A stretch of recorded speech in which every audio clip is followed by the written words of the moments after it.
This is the Range Rover, and it's a little bit like the Queen doing Tough Mudder. You see, it's a very regal vehicle, yet can cope with the muddiest of terrains. Obviously that dual ability doesn't come cheap though. This car starts from just under £84,000. Let's start this review by talking about the Range Rover's design, and this is a car that is instantly recognisable the world over.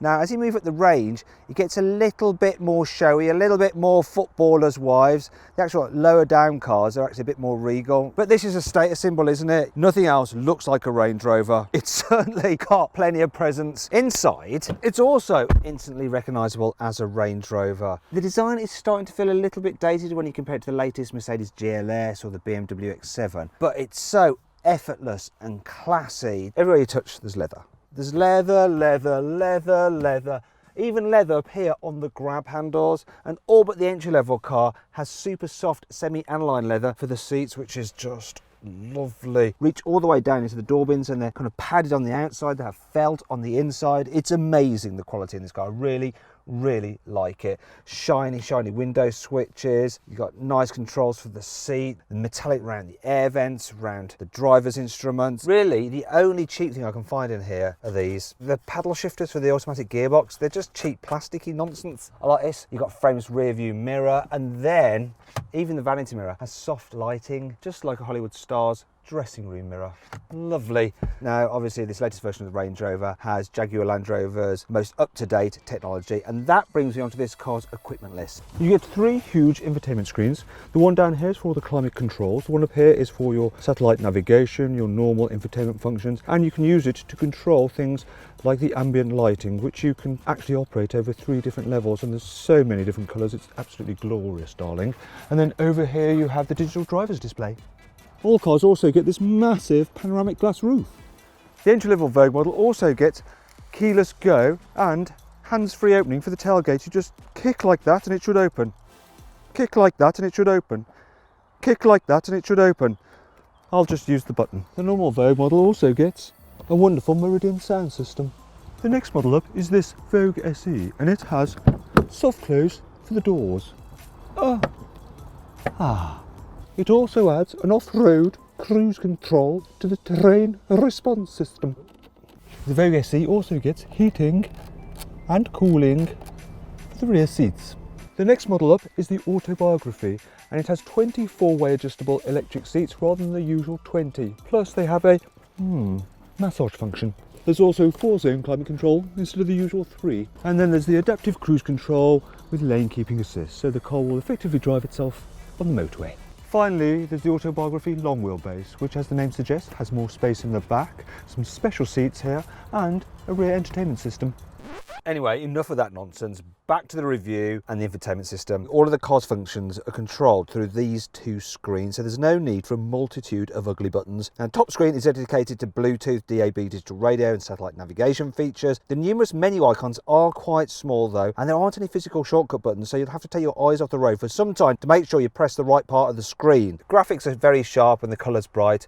Unfortunately, the system is a little bit unresponsive and it lags a little bit when you're pressing things or zooming round a map. It's nowhere near as good as a modern mobile phone. The slightly illogical menu layouts mean it's not particularly easy to input a destination into the satellite navigation. Thankfully, it's much simpler to add a waypoint or swipe across the map to preview your route. Better still, Apple CarPlay and Android Auto are standard, and you may as well just plug in your phone and use Waze or Google Maps for your sat-nav.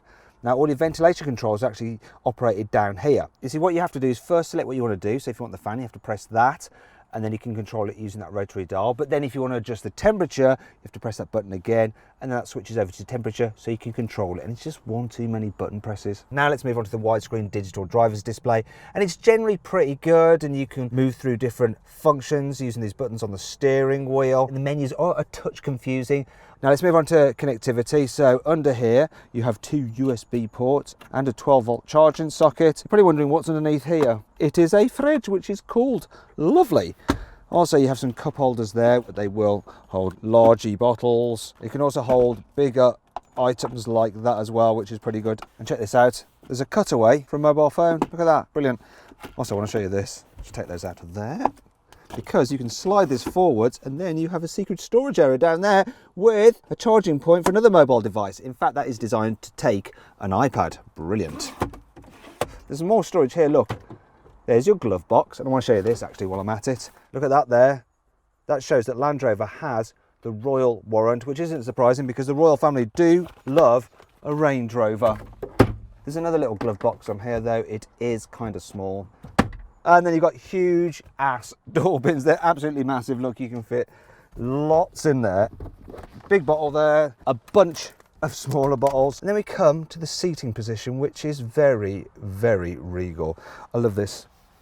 The special armrests, and you can adjust the height of them so you feel like you're sat in the captain's chair, and there's plenty of adjustment in the steering wheel and the seat, so you can jack it up like go nice and high to get a really good view out and look down on the peasants. And you can actually extend the seat base out for more under thigh support. This is a really, really comfy car. But what's it like for your rear passengers? Well, as you imagine, the rear doors open nice and wide, and oh my gosh, there's loads of space back here, isn't there? Look at it. And I've got this chair pushed quite far back as well. Then you've got all the leather yet again, loads of room. Big door bins down here, once again, they're lined. It's really hard to fault the back of this car. The window ledge is nice and low as well, and the rear windows are huge. You get a good view out, and they go all the way down as well, which is great. My only complaint I'd say is the seats seem quite low, so you almost feel like you're squatting just a little bit. You have a completely flat floor. Huge soft middle seat, so if you need to carry 3 people in this row at once, it's a great car, especially as the body is nice and wide. Really good for long distances. Of course, you can recline these rear seat backs as well, and most people, if you've just got 2 in the back, you're just going to sit there with this armrest, which has 2 posh looking cup holders, a pointless bit of storage there. You're going to keep in that? I don't know. Let me know in the comments below, I guess. And of course, if you need to carry longer items and 2 people either side, you've got through loading as well. All very good, all very impressive, and I can't really complain much, especially as you then get some extra charging points down there for everyone's mobile devices. I want to show you this too. Look, yeah, how posh are these folders on the seat backs? Fit in a baby seat. Well, it's super easy because there's so much room to manoeuvre back here. More of a problem though is finding the ISOFIX mounting points because they're wedged between the corner where the rear seat backrests and the bases meet. As such, it's a sort of hit and hope technique, and you risk scratching your lovely leather while you're trying to wedge the base into place. Still, once you've got a couple of child seats in, there's at least enough room for an adult to sit between them without feeling too cramped, and that is quite rare. Anyway, let's move on to the boot. Let me guess, it's going to be quite large. So the first thing I want to show you is this. Oh yeah, the Range Rover has a glorious split tailgate. It's great, absolutely love it. You can sit on it, makes it easy to slide items in and out, and look at this, yeah. God, massive boot, look at it, absolutely huge, can carry loads of stuff in there. Love the carpeting in it as well, it just feels so expensive. And underneath here, a proper spare wheel. Oh yes, Land Rover, keeping it real. There's some other useful things as well, like solid tie down points, a 12-volt socket for charging things. And you might be thinking, oh no, how do you fold down the rear seats? You can't get to them because of this split folding tailgate. You just do this, press some buttons, and they move down slowly. Slowly. It's just moving the front seat out the way as well. So that's good, you don't have to run around to the front seat, it figures it all out eventually. Now you might be thinking, just more stuff to go wrong, Matthew. After all, it is a Range Rover and they don't have the best reliability record. And you'd probably be right. Anyway, let's do the next one. Look at that. Now you don't have a completely flat floor. Oh bugger, I've got to go and get this suitcase. So it's a bit harder to push things right to the front, which is a long way away. So you have to come into that. So that's a bit frustrating. But you probably want to know just how much stuff you can fit in this cavernous car. Well, with all the seats folded down, you can fit in 3 large boxes, 12 small boxes, 2 large suitcases, and a soft bag inside. With the rear seat and the load cover in place, there's still an impressive amount of room. Or you can get a pushchair in, golf clubs, a soft bag, and 2 small suitcases. So then, this Range Rover is very, very practical. Perhaps the only downside is that you can't get it as a 7-seater version. Speaking of annoying things about the Range Rover, here's 5 more. You can get a special effect paint called Duotone, but it'll cost £16,000. The sunblind for the panoramic roof is blooming noisy. I mean, listen to that racket. Plus, it's very slow, so it just goes on, and I'm getting blinded by the sun, oh no. Such terrible, terrible first world problems. The glossy metal trim of the air vent reflects really badly in the window and it catches your peripheral vision while you're driving. You think there's something in your blind spot just about to overtake you in your mirror. When you first turn on the car, it takes ages for the infotainment system to load up. So you're waiting, taking it going, you're waiting some more. You want to program the sat nav, but you can't yet. You're late. You really need to get going now, come on. There we are, finally. If you want to remove the load cover, you first have to move the seats forward to free it up, and then kind of concertina it like that, and then really tug at it. God, it's so stiff, and it's very heavy as well, and you've got to be careful when you're manoeuvring it because it can fold over on your fingers and crush them, and there's nowhere specific to leave it in the car, so you have to just leave it there, and it takes up quite a lot of space. So frustrating. Don't worry, there's still plenty to like about this car. Here's the carwow 5 core features. The car's standard fit air suspension will automatically lower when the car's parked, so it's much easier for your passengers and your old dog to jump inside. Woof. When you turn the car on, the gear selector majestically rises up out of the centre console. Ooh. Rear passengers can control either their window, the other person's window, or both simultaneous by using this toggle switch here. It's really good, so yes. Bye now. The infotainment system has a chauffeur mode, which allows me to put the passenger seat away to free up loads of room so that my VIP in the back, which is cameraman Jack, has a lot of room to stretch out in. That is a lot of room. In fact, I could probably get back there with him as well. Isn't that lovely? All right, Jack, I'm coming through. You not only have one sun blind, but if the sun's coming from all directions, because you're on a foreign planet with multiple suns, you have 2 blinds, look at that, so you can remain nicely shaded. Simple, but I like it. Right, and now it's time to talk about engines. So you can get the Range Rover with 2 choices of diesel engine. There's a 3 litre V6 with 275 horsepower or a 4.4 litre V8 with 340 horsepower. They both do 0 to 60 in around 7.5 seconds. You can also get a hybrid version if it's economy you want, and it'll do 85 miles per gallon, even though it's only got a 2 litre 4-cylinder turbo petrol engine, though that is of course supplemented by electric power. And it's got 400 horsepower in total, so it can get from 0 to 60 in about 6.5 seconds. You can get a normal 3 litre 6-cylinder turbo petrol with 400 horsepower, and because it's lighter than the hybrid, it'll do 0 to 60 in just under 6 seconds. And then there's my favourite ones, the 5 litre supercharged V8. So there's one with 525 horsepower, but if that's not enough, there's another one with 565 horsepower, and they'll do 0 to 60 in just over 5 seconds, and are super quick, but also very thirsty, returning around 20 miles per gallon. Now, all Range Rovers come with an automatic gearbox as standard, and of course all-wheel drive. One of the great things about this car is the forward visibility. You just get a great view out, and then there's that big bonnet which just, it's like you're driving a tank, but in a good way. It feels solid and secure. The suspension as well is really quite floaty. Over speed humps, it just smashes them back into the ground. Occasionally though, potholes do catch it out and you get a sudden like surprising jolt. Now, there is the issue of the turning circle. It's a big old vehicle, but it's actually better than something like a BMW X7. Though the X7 you can get with rear wheel steering, which makes it more manoeuvrable than the Range Rover, which you can't get rear wheel steering with.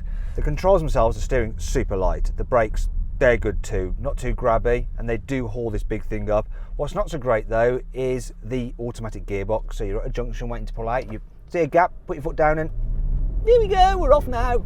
It's not the most responsive, but really the biggest issue when driving in town is finding a parking space big enough to accommodate this massive SUV. So there's a parking space there. Let's see how easy it is to park. Thankfully, the rearward visibility on this thing is absolutely brilliant. But I'm going to rely on the standard fit reversing camera quite a bit. Now, you don't want to be cubbing your big posh 20-inch alloy wheels because they are expensive. With the camera system and the decent view out the back, bosh, did it in a tour. What a win. Anyway, let's get out here and see what this car's like on the motorway, which is actually where most people will be spending a lot of time in them. This thing is just great for doing long distances in. The chairs are super comfy. You can drive in like this and just, you know, relax. It helps it's really quiet as well. And this car has all the windows laminated, so it's super quiet in this particular one. Though let's say you need to overtake someone, and once again the gearbox isn't great, so I'm doing 50. Put my foot down, here we go. Choose a gear, choose a gear. We've chosen a gear now, and we're off. So that's 70, which is okay performance-wise, but this is the slowest engine. The V8 diesel is punchier and the petrol is punchier. But the economy on this one, I'm doing 30 miles per gallon, which isn't amazing, but considering the size of this car, I am quite impressed. Finally then, twisty road time. How is this Ranger going to cope? One of the things about this car is the steering is quite slow and the car leans quite a bit, and if you go too fast, it's soon like lolloping around and the stability control is kicking in and slowing everything down and going, what the heck are you trying to do? I'm a big Range Rover, I'm not meant for this. It's fine if you just want to take it steady, but if you want to get a move on, yeah, something like a Bentley Bentayga will kick this thing's ass on a twisty road. Now, you're probably thinking, well, what are you doing hooning a Ranger around a twisty road? This thing is supposed to be taken off-road. I want to see some off-roading. Well, do you know what? Most people who buy these things don't take them off-road, and so I'm not going to do that either, because the off-roading I've got here to test it on is pointless. I could do it in a normal hatchback.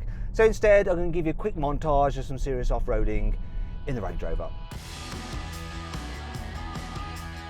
There you go, that's all you get in, but yeah, this car is better off-road than other SUVs.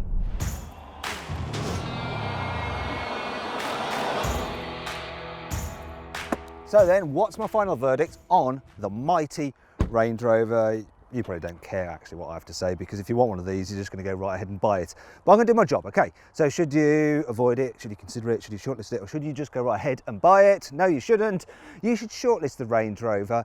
You see, there are some luxury SUVs that are just a bit better to drive and have a bit better technology. But yes, still, it is a rather lovely thing.